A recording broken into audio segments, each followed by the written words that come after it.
Okay, so this is part 2 of fitting out this 3D printed cat. Is meant to be the copy of the Mystic 5000, expensive German hull. I call this the plastic 5000. Yesterday, if you haven't seen part 1, fitted the rudder, which is the strut is part of that, stuffing tube and the motor mount. All pretty simple stuff, but some people may want to go back and have a look at that, how to bend a stuffing tube and whatnot, how to guess where to put the motor mount. So I left it yesterday with this just waiting to dry here, which it has. I'm going to rip the tape off there. This was just so the glue couldn't fall through. Nice. Okay, it's going to be waterproof. Alright. Cable. Yep. So I had it pretty straight so it could just slide in. I can't actually see on the back of the camera what you can see here, but hopefully you can just see that. So today, just finished the boat off. It's probably an hour's work for me, maybe a little bit longer if you're referring back to the video every time, but it's really not a lot of work. I've got to cut the cable. I'll take care of that first and get the length of that right. What are we going to do? We've got to fit a servo to run the steering, which means a servo mount. Sort out the cable, easy stuff, and then we're going to do the electrics. Yeah, I'll explain to you about the motor, choosing a motor for this and the speed controller, and then just run the lines, the cooling lines. So there's not much to do. I could be at the lake in 2 hours with ease if I was that inclined, but we'll just knock it out and take it out next week for a test. Alright, so let's shorten the cable. First thing we want to do, make sure that collet's all the way up. Okay, so collet's all the way up. Now we need to know how much I need to remove off the cable, rather than just, you just guess and just take a bit off at a time until it's right, but that's not the right way to do it. So what we're going to do is fit this stuff out, put the propeller on here, which means so we can figure out how much room we use on here and to how much we have to remove off of there. So we need a drive dog on there, and we need a washer that sits behind the drive dog. Start with that. This is a thrust washer that I like to use. You can just use a little Teflon washer. The idea is when the cables shrink under load, this is a wire cable, when it's under load it will shrink a little bit, and you just want something, you leave a gap here so it the drive dog, if I can find it, doesn't hit or rub on there, or you put one of these thrust washers on there and still leave a small gap just so it doesn't all bind up on here. If you don't have any kind of washer, you want to leave about a 3 to 4 millimeter gap from here to here. Hopefully you can see that. So I'm just going to put this on.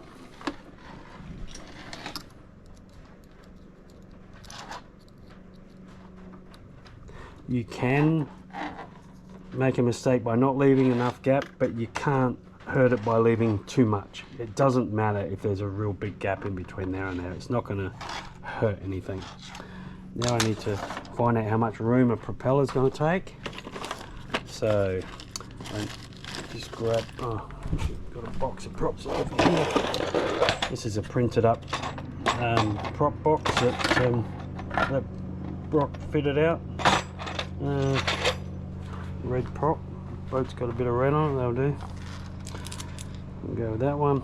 So we'll need about that much there, and that's my room there to put the the nut on. That's what I need to know.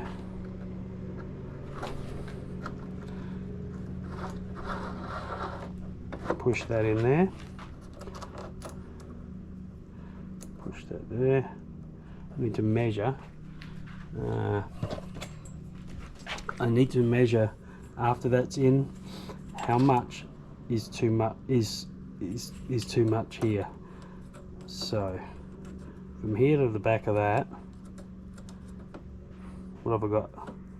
180mm. Just going to leave a couple. So I'm going to take off 178. While I'm on the tools, I might as well, I need to put a flat on here, you know, for the grub screw to seat on. So we'll do that as well. And I'll mark that by screwing that grub screw down.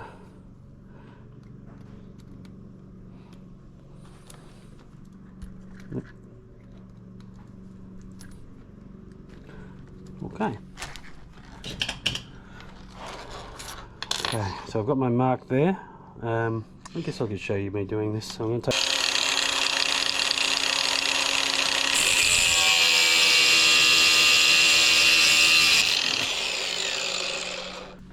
Now I've got to make this so that it's tapered and there's no little wires hanging off the end, or they'll catch on the collar as I put it in.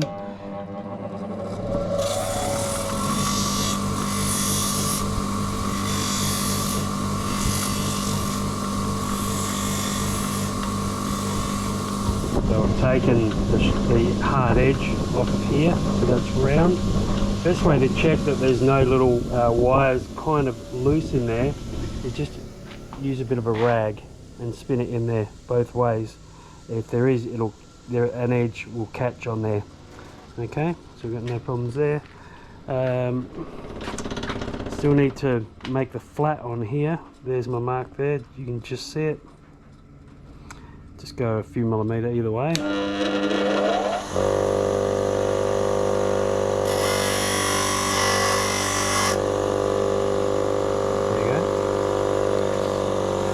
You can solder that as well. I mean, it takes ages to do. You've got to heat up like a crucible of solder.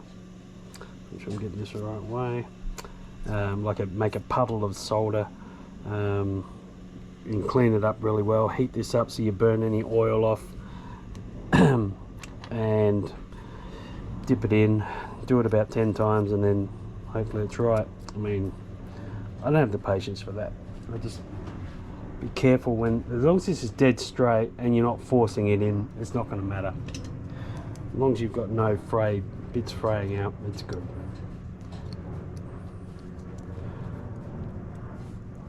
Okay. There's actually no reason to take that off again. It fits the prop. Okay. And there should be a little gap in between here.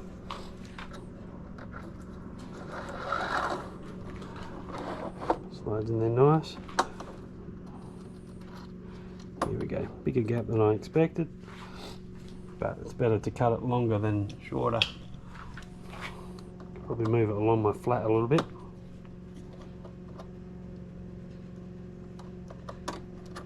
Where is that flat?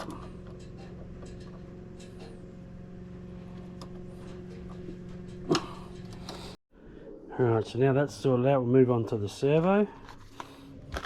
There's plenty of different ways to mount the servo.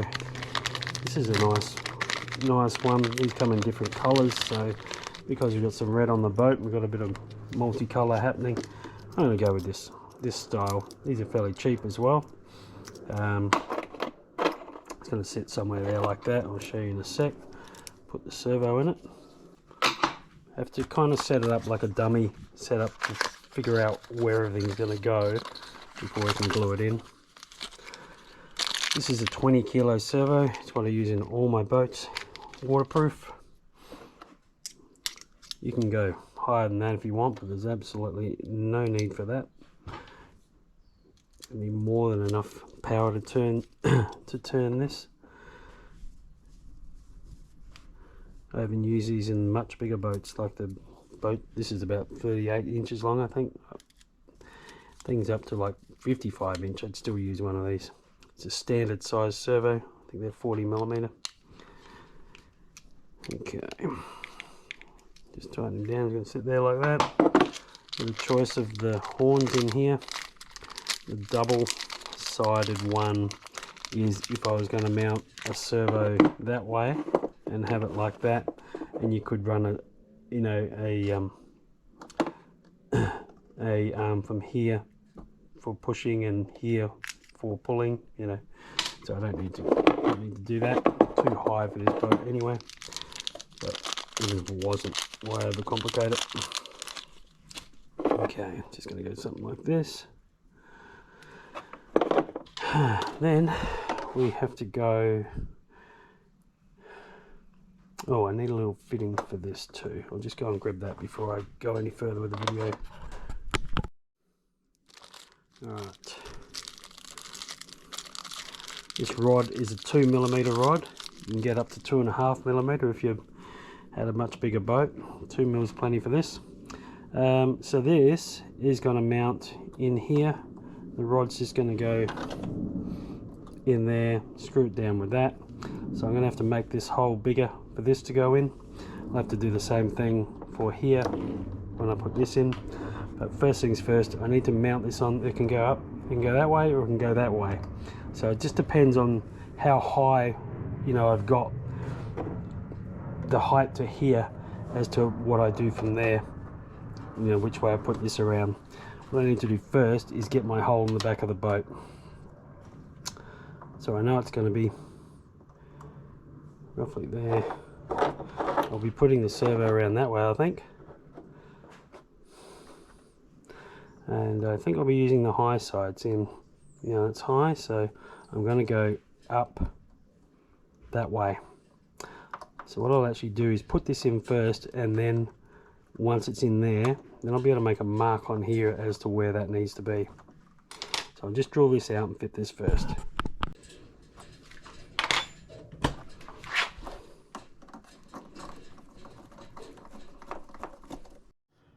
Okay, I actually had to I ran out of thread.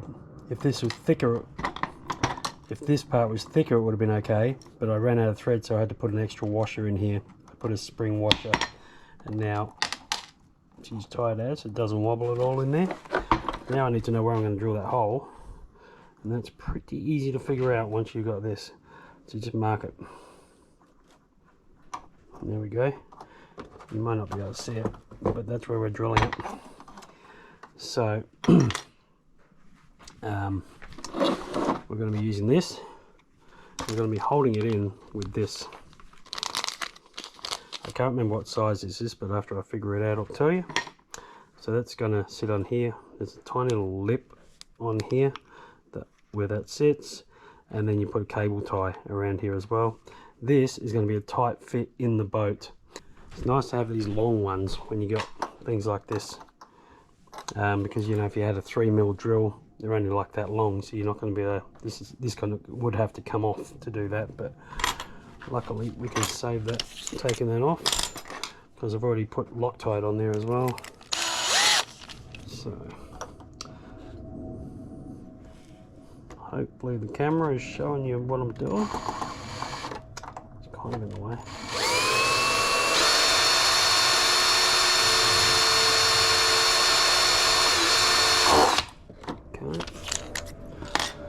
This is a 4mm drill, and then I don't have any real long ones like this after this.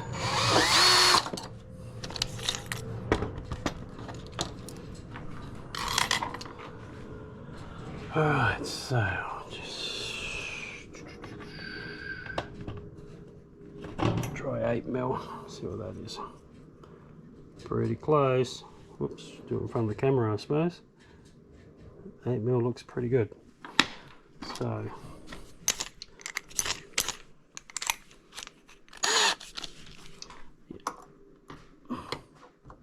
bit of a pain that being there. What shall I do? Take it off from here.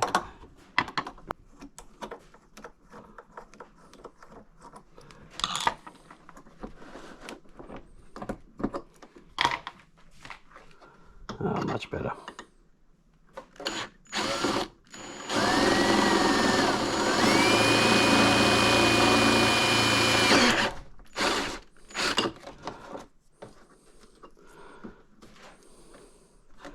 Drilling this plastic stuff is weird. Different than the fiberglass or carbon fiber that I'm used to drilling, that's for sure. Alright, let's see how the 8mm size worked out. Yeah, could have been 7.5 actually, but I'll put glue around there. Maybe it's 7.5 and I might have been able to tap it in. But that's okay.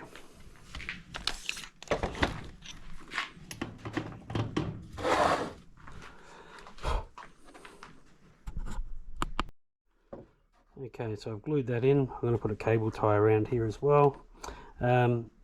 You can do a bit of a trick if you want to hide this. You can put this all on the inside so that you know, the water can still only get up to here as it flows in there in this. So that's the way I've, you know, done boats before, but I just want the yellow with the yellow. These come in all different colors actually too. Every color, we sell the whole lot. So now I need to oh yeah, might as well put this back on.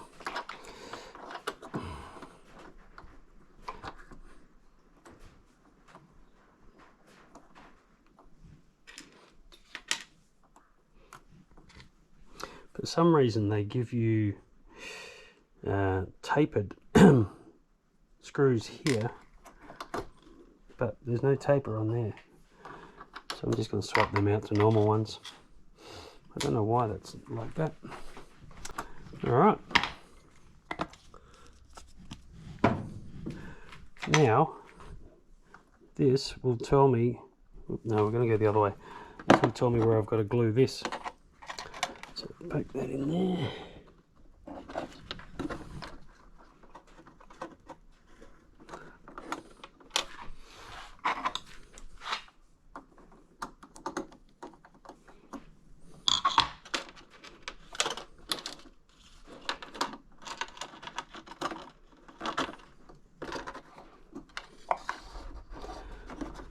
Alright, so there we go, straight.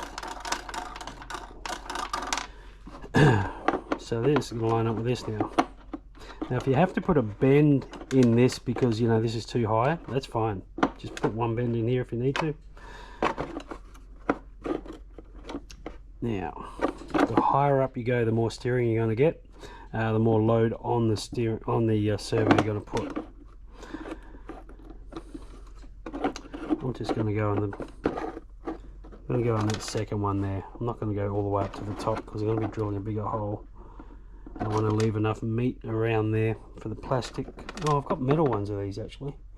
Oh, no, stuff it. I'll just keep this. We'll do a budget build. So yeah, I'll drill that out and we'll see where that's going to sit. Alright, so 3.5mm is perfect for that shank there where it's going to run on. You're going to need an M3 nut for this. Why these don't come with the nut, I can't answer that. I have no idea. So it wants to, you can tell it's kind of a bit too low for that. So if I had it on the top one, it'd be even worse.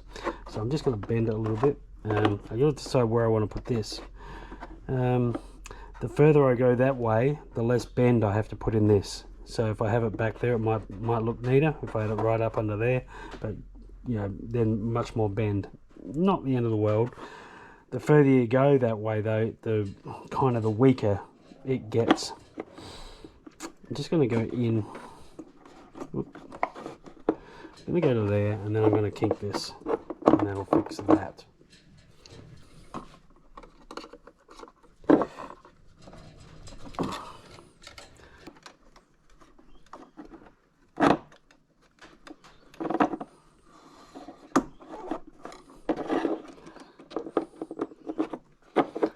Okay, so that's fixed it, wanting to be roll over like that.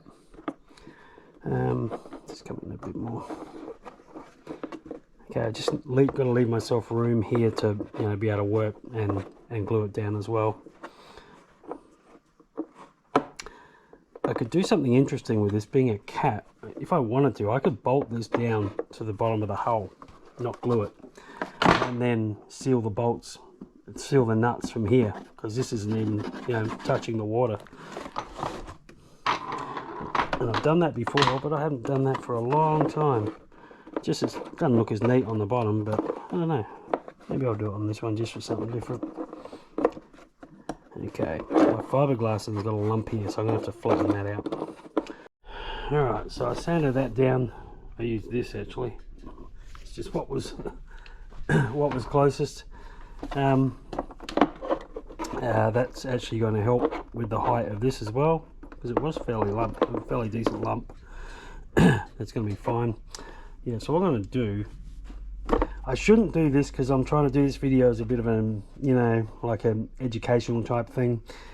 You probably should glue this in, but I'm just going to do this the other way. I'm going to bolt it in, and I'm going to do it, the bolts that come with these are meant to go that way. I'm going to do it the other way, so I've only got that much of the head up underneath, and some of that's even going to sink into the hull. So I'm doing it because I want to do it like this way, just because it's different. Like I said, I've done it once or twice before, a long time ago. I'm going to do it again. So, but what you would normally do is just glue this in like I did with that. Just some glue with some fiberglass over the sides here, like I did in the first video. Same with that. Alright, so I've got that straight. That's where that's going to be. Drill some holes.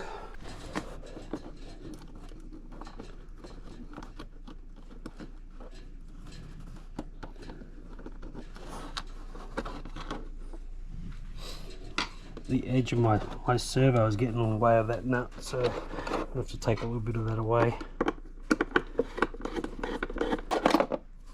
Just that bit there and that bit there.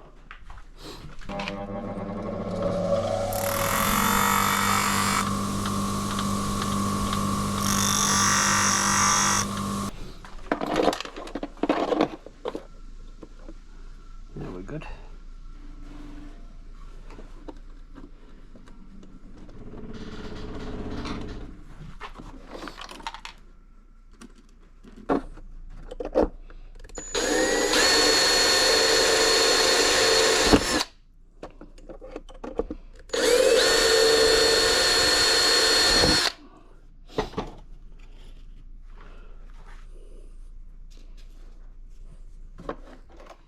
Alrighty, so that's in.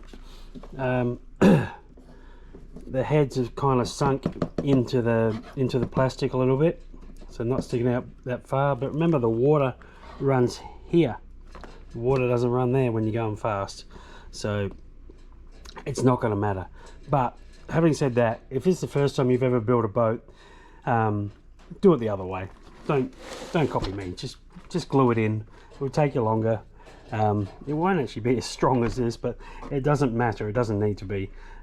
Just if you take your new boat to the lake and somebody who's built boats for years sees you've drilled holes all the way through, you're going to say, what idiot told you that? So maybe don't do that. Alright, so that's done. I need to power this up just to see where this is centered. It's going to work. Actually, I might as well do that now. I'll show it to you working, and then we'll go on to the next step. There we go. Easy. Okay, so now that's all buttoned up. Got a cable tie in here, shorten that off. It's all sorted. Bolted back in, got my screw in there. We might as well do the electrics now. Okay, so what voltage am I going to run this on? It's like a 38-ish millimeter boat, something like that. Oh, I probably haven't got a ruler here in inches. It's that long. 6S, that's what I'm going to run it on. 4S would be fine. You'd think a 4S boat's going to run around about 70-80 kilometers an hour. A 6S boat is going to run, you know, around 90 up to 100 kilometers an hour reliably. Okay, there's a difference between, you know, short bursts just for speed only, and a reliable boat that you can just thrash it from start to finish on the battery and nothing get hot. That's the kind of setup I like. So probably 90 kilometers an hour, 6S. I'll have a 3S battery on each side. I'll run them in series. The batteries will be 5200 milliamps, because that's what all my batteries are. They could be 6000, you know, it could be more than that, could be a little bit less. The more of that you put, the more runtime you're going to have, more weight you're going to have in the boat as well. This motor is a TP. It's 90 millimeter long by 40 millimeter wide diameter. They call that a 4060 TP is the only one that has this funny way to work out their numbers. 40 60 is actually 90 millimeter, 92 I think. Every other brand is going to tell you if it's a 90 mil motor, it's going to be 40 90, 40 by 90. TP have their own way to do it, who knows. I always use TP. TP is actually the original Chinese manufacturer of a 4-pole motor. Before that, there was only ever 2-pole motors, and they were made by a company called Fitout. That was back 20 years ago. They went bust. TP pretty much took care of that with this much more powerful motors, and now every motor that you could buy online, any website for boats that's reasonably priced, so Chinese, is 4-pole, and it's a direct copy of these. So these were the first ones to ever come out with that. Now everything else is just a copy of TP. Probably most expensive, but it's the only brand I ever use. Just more reliable. They do draw more amps than a lot of the cheaper ones, but you know, you get what you pay for. They are better quality. All right, TP motor 4060, which is 92 mil long. KV is the next thing you want to look at. This is a 1650 kV motor, ideal for 6S. You could run it, you could have an 1800 kV motor on 6S. You could even have up to 2000 kV motor on 6S. You go that high and the revs are getting right up there. I'm not going to go into how to work that out, just trust me with the kVs.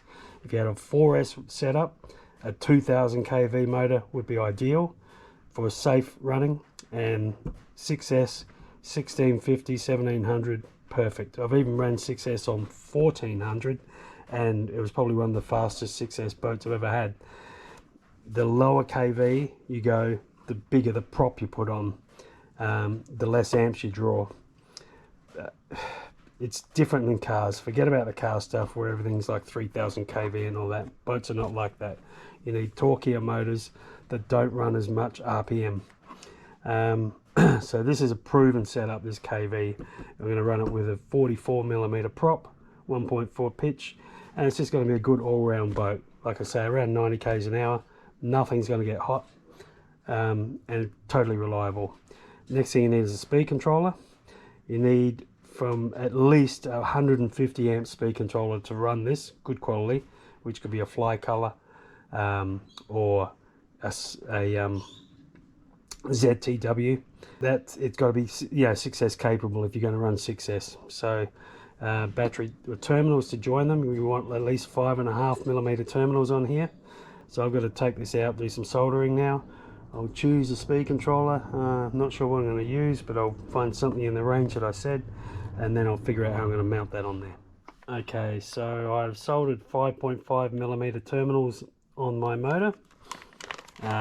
You can use 6 mil. Don't use 4 millimeter with a 40 mil motor. You can use them with a 36, but not a 40.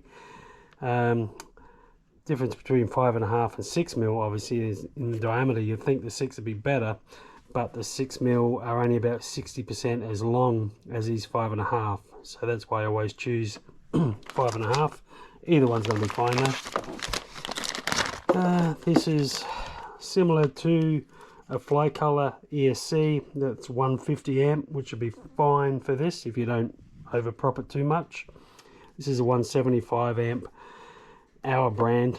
We don't sell them anymore because we can't get these made with the components that we used to be able to get them made with. So I've got a box of these for myself, and it'll last me the rest of my life.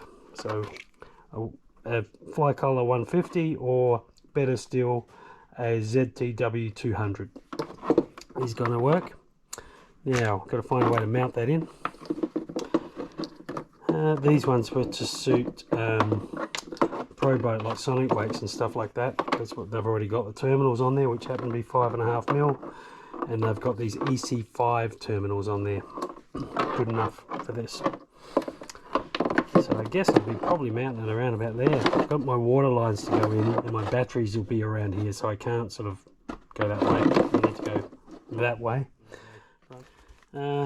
Something like one of these. You'd epoxy that to the bottom of the boat with some spacers underneath, and then run some straps like cable ties over the top. That's one way to do it. You could just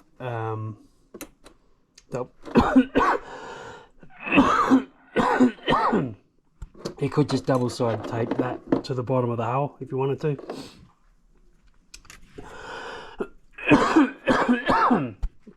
There's no guarantee that wouldn't fall off in a crash if you did that way though. One other way is we make mounts for this style of speed controller.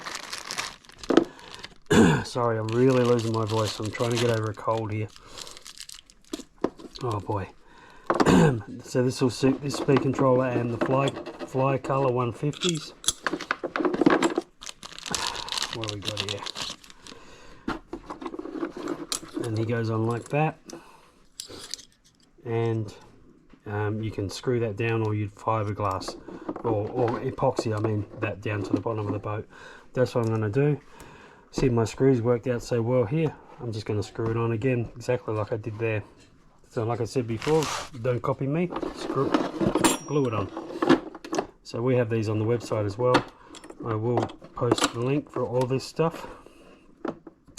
Yeah, it's going to work fine. Okay, so now we have to figure out where the batteries are going to go in the boat. So we're going to figure out where we're going to put the battery trays. So battery trays here, battery sits on there. I'm going to hold it in with straps.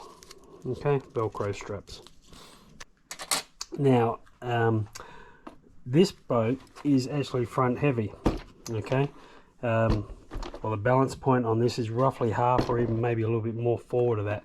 The reason for that is because we kind of stuffed up a bit with the first print, and Brock included the infill in the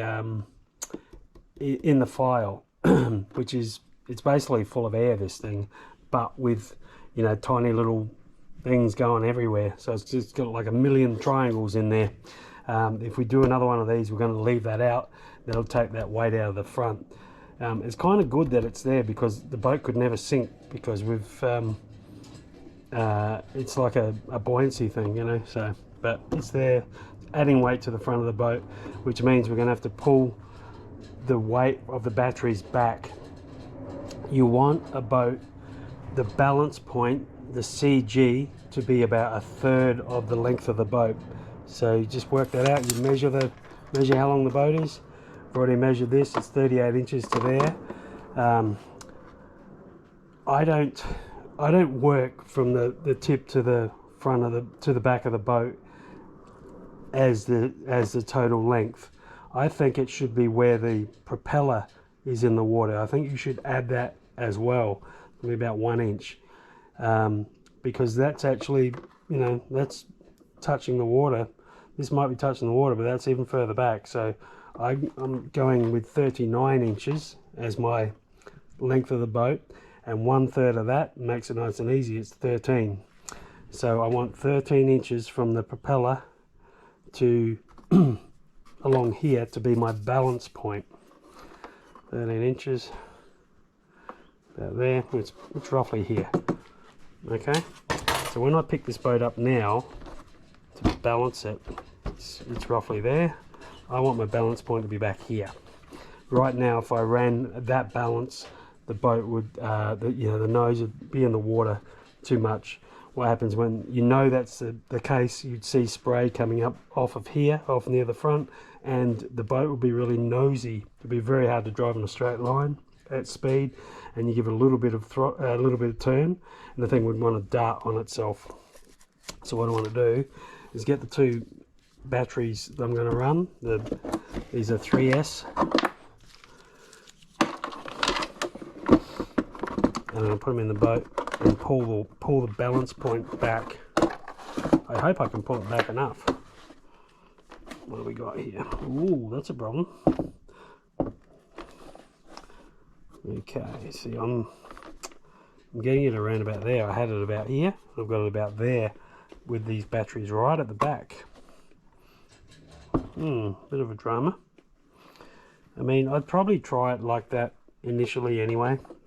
So I'm a bit stuck. I guess I could have moved this back here, and that's going to help a little bit, but that doesn't really weigh a lot. The other option I could have, and it may come to this, is run a 6S battery on each side and don't run them in series. Either run them in parallel or just wire them up one at a time if they fit in here. And of course they don't. Yeah, well, it might fit if I went this way. Yeah, actually don't. That one would squeeze in there. Oh, it could fit, yeah. Okay.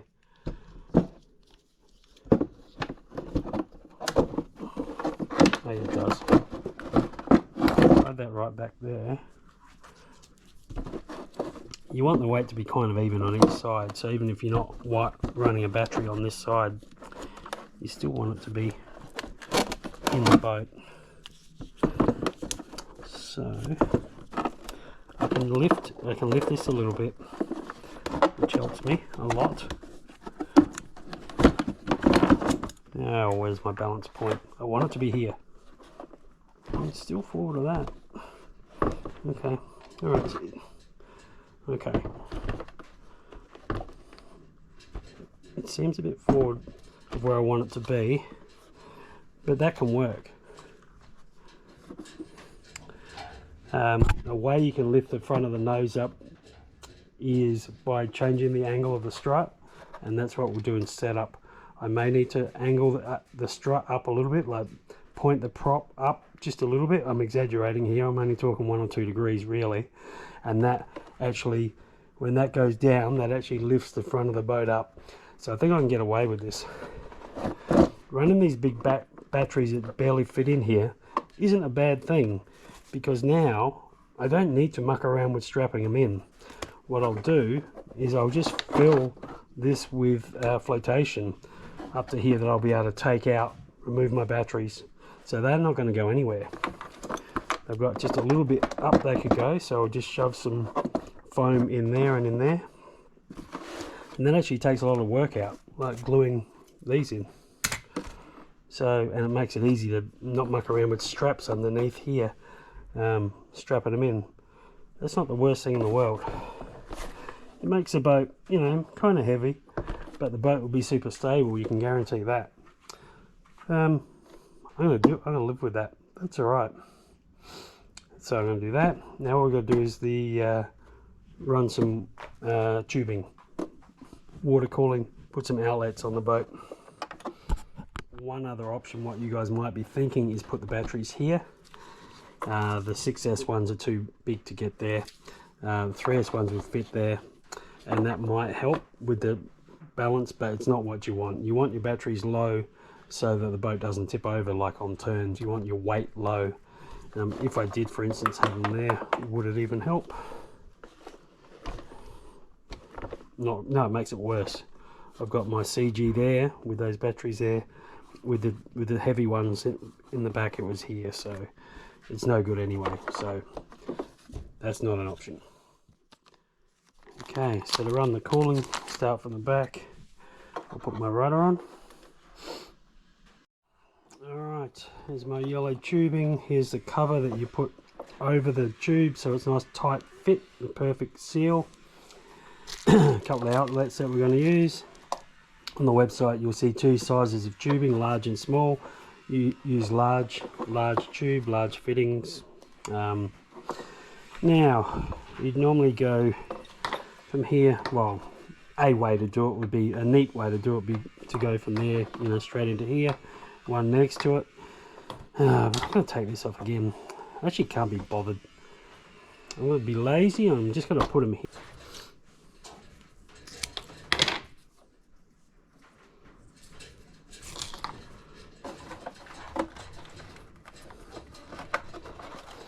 Okay, let's go with longer on that one.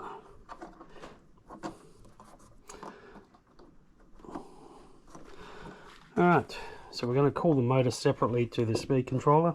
This rudder has 4 pickups, 2 each side and 2 outlets. So choose one, get it going to your, wherever you want to send it, the motor or the speed controller first. better off going in the lower side first and then out the top, so the water cooler fills up and then empties. Okay, so my battery went flat when I was finishing the last, or doing the last bit of the video there. Couldn't be bothered getting another one. So anyway, I've finished it. All I've done is just ran one line to the motor in there, out the side here. There's my pick outlet, and the other line goes to the speed controller, comes around and then out the other side to the other one. Now these outlets, I could have put them anywhere. I could have put one on each side if I wanted to. Could have put them straight up, you know, if I wanted to. Could have put them straight down if I wanted to. If I didn't want to see the water coming out. Wouldn't be the best option, but you know. Alright, now for the big test. Let's see. I have to program the throttle, which means holding the throttle flat out when you first connect the power for the first time. Because I'm by myself, I just do it with a switch. Off. Hold him flat out. Turn him on. Hopefully we get some beeps. Should be 2. There we go. Let go. Right, now that's done. That's told the ESC where off and full throttle is. So now every time I plug it in, it's going to be good. The only thing I've got to find out now is, did I connect these 3 wires from the speed controller to the motor the right way? If they're back to front, the prop will spin the wrong way and it won't blow air. And it's a 50-50 chance of getting it right, and 90% of the time I get it wrong. I don't know how that's possible, but pretty consistent. Okay, so spin the right way. And if this is going the same way as your rudder, that means that's turning the right way. It's all set up nice. Whoops. I haven't got much grease in there, and that's why it's making that awful sound. But yeah, she's ready to go.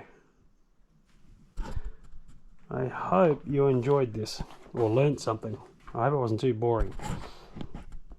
Well, the next video will be throwing it in the water.